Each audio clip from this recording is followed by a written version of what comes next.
Carmen. I'm in Geo 152 and this is my 5 themes project.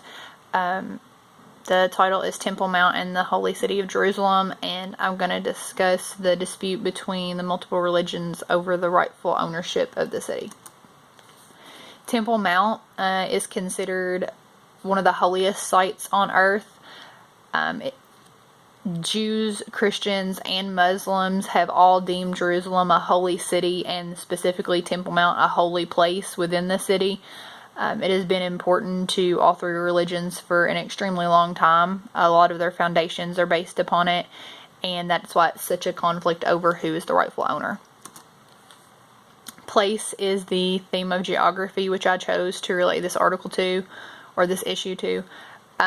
Place describes the human and physical characteristics of a location. Physical characteristics being the actual layout of the land, the topography, the rivers, mountains, animals, plants, things that are there. Human characteristics being the architecture and the structures that have been formed, how people live there, their livelihood, the religions that are in that area, as well as the way they communicate. Temple Mount is located in the holy city of Jerusalem. Temple Mount is also referred to in the Bible as Mount Moriah. It's actually not a mountain, it's a hill within the city, which is obviously a high point, which is where a lot of temples are constructed.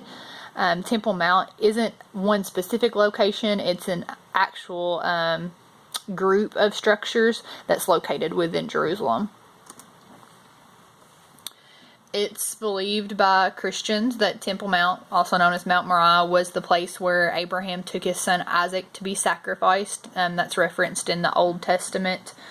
The original structure at Temple Mount was not actually a temple. It was an altar that was constructed by David after he gained the land. Abraham also had built an altar there for that sacrifice, so it originally wasn't used as a temple. The first actual temple that was erected on Temple Mount was constructed by Solomon. It was destroyed by the Babylonians in 1586 BC, which is before Christ. The second temple that was constructed at Temple Mount was put up by Zerubbabel in 516 BC. In 12 BC, King Herod, who ruled at that time, didn't tear down and reconstruct. He just added to the standing temple and made it quite a bit larger. The Romans destroyed that temple in 70 AD. Muhammad, which is an important individual within the Muslim religion, was said to have made a journey to Jerusalem, and later the Muslims ended up constructing multiple temples in that location of Temple Mount in the city of Jerusalem in honor of him and the Muslim religion. The Dome of the Rock, which stands in Temple Mount today, was constructed in 692 AD. This structure is said to sit on the exact spot where Abraham offered Isaac, and also the place where Muhammad ascended. This is a layout of today's Temple Mount and where things are located. This is the Dome of the Rock that I just discussed. As you can see, it's not just one individual structure. This is the wall that surrounds it. And within Temple Mount, there are different sections for each different religion. The place theme of geography applies to this issue over Temple Mount in a lot of ways. The physical characteristics of this area is the fact that Temple Mount is actually a hill. This hill sits in the city of Jerusalem.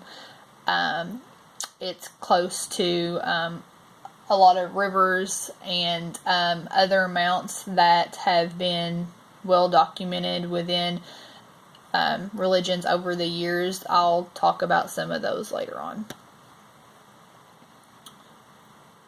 The topography of this area, this is a diagram of it, and it shows where certain things are situated in Temple Mount. This is the actual temple that stands, which is the place that is also known as Mount Moriah. It shows the valleys that it sits between, shows the actual layout and contour of the land. There's been numerous structures erected over the years for different reasons by different religions. The Jews, the Christians, the Muslims, they've all built structures within the area of Temple Mount within Jerusalem.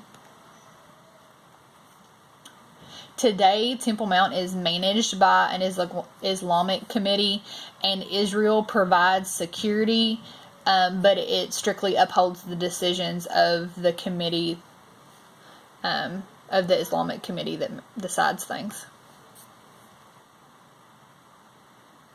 When Jews visit Temple Mount, it kind of strikes a chord with them. It's an extremely controversial issue. It's already a touchy subject due to the fact that Jews think that they should have rights to the holy city and own it.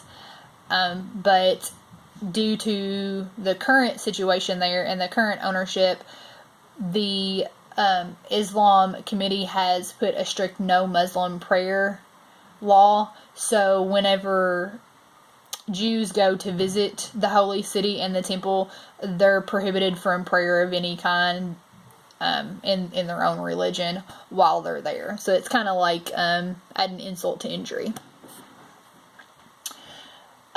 There has been violence over the years due to the conflict. As a matter of fact, a Jewish rabbi, Rabbi Glick, was leaving a conference discussing the Jewish presence at Temple Mount, and he was shot. They attempted to murder him. He was a real forerunner in the fight to gain rights for the Jews to Temple Mount and Jerusalem. And it's over the years has just become an even greater issue. There have been other instances where masked Arabs have came into the city and caused uproars due to the issues of ownership and who has rights. Jews claim rights to the holy city due to the significance it holds to their religion. King Solomon, he, in his time of ruling, deemed Jerusalem the capital of Judaism, which, if you remember, I was discussing earlier, he built the first actual temple there. The destruction of his temple took place at the same time that the Jews were exiled from the land. That was considered wrongful taking. That's a lot of the reason that the Jews today have a real hard time with that, because to them it was taken from them. They were sent away and their rights were stripped because they were the original owners of the holy city.